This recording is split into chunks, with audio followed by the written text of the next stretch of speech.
ፀሐይ ክባሙ እባላለሁ የአዲስ አበባ ከተማ አስተዳደር ህብረተሰብ ተሳትፎና በጎ ፈቃድ ማስተባበሪያ ኮሚሽን ምክትል ኮሚሽነር ነኝ። እንግዲህ የበጎ ፈቃድና ህብረተሰብ ተሳትፎ ማስተባበሪያ ኮሚሽን እንደ በጎ ፈቃድ ስራ የለውጡ መንግስት የእሳቤው አንዱ ውጤት ነው። ተቋሙ በራሱ የእሳቤው ውጤት ነው ያልኩበት ምክንያት እንግዲህ የለውጡ መንግስት ሰው ተኮር እንደመሆኑ ውጤቱም የሚለካው ሰዎች ላይ ባለው ለውጥና ፋይዳ እንደመሆኑ ይሄንን ሰው ተኮር እሳቤ አንዱ የምናወርድበት መንገድ የበጎ ፈቃድ ስራችን ነው። ባለፉት 5 ዓመታት በአዲስ አበባ ከተማ አስተዳደር የበጎ ፈቃድና ሰው ተኮር ስራዎች በቁርጠኝነት በትኩረት በመመራት ዘርፈ ብዙ ውጤቶች መጥተዋል።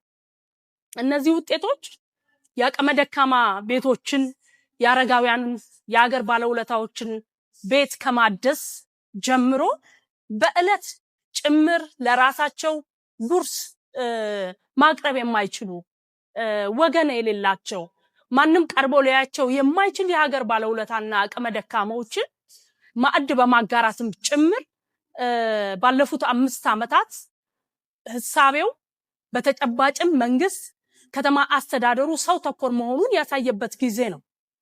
በእነዚህ 5 የለውጥ ዓመታት በከተማችን የሚኖሩ ማህበረሰቦች የሚያግዘኝ ወገን አለኝ፣ ትኩረት የሚሰጠኝ የሚሰራልኝ መንግስት አለኝ እንዲሉ ያደረግንበት ጊዜ ነው። የበጎ ፈቃድ ቤት ግንባታን ብንመለከት ከ46,000 በላይ ቤቶችን በበጎ ፈቃድ መገንባትና ለአቅመ ደካማና አረጋውያን የተሻለ ኑሮ እንዲኖሩ ማድረግ የቻልንበት ነው። ለውጡ ሲጀመር እንደምታስታውሱት ክቡር ጠቅላይ ሚኒስትራችን በአዋሬ ላይ የአቅመ ደካማ ቤትን በማደስ የበጎ ፈቃድና ሰው ተኮር ተግባርን መተግበር የጀመሩበት ነው።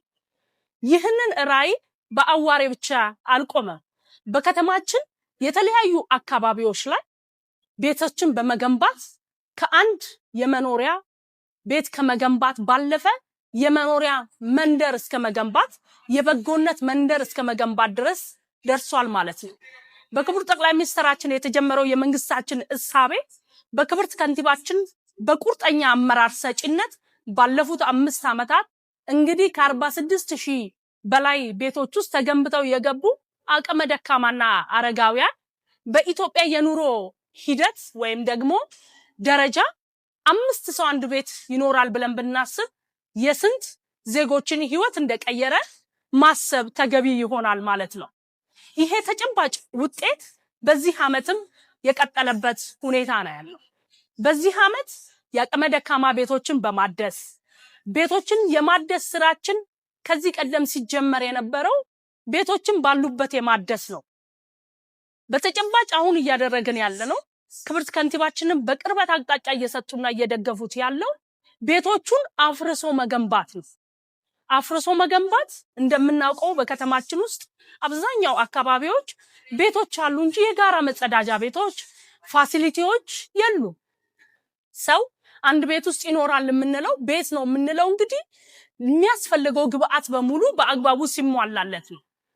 የጋራ መጸዳጃ ቤቶች ሊኖሩ ይችላሉ። ነገር ግን በግለሰብ ደረጃ መጸዳጃ ቤት ያላቸውን ቤቶች እንፍጠር ብንል በተለይ አቅመ ደካማና የሀገር ባለውለታዎች የሚኖሩባቸውን አካባቢዎች ከዚህ አንጻር ጉድለት ያለበት ነው።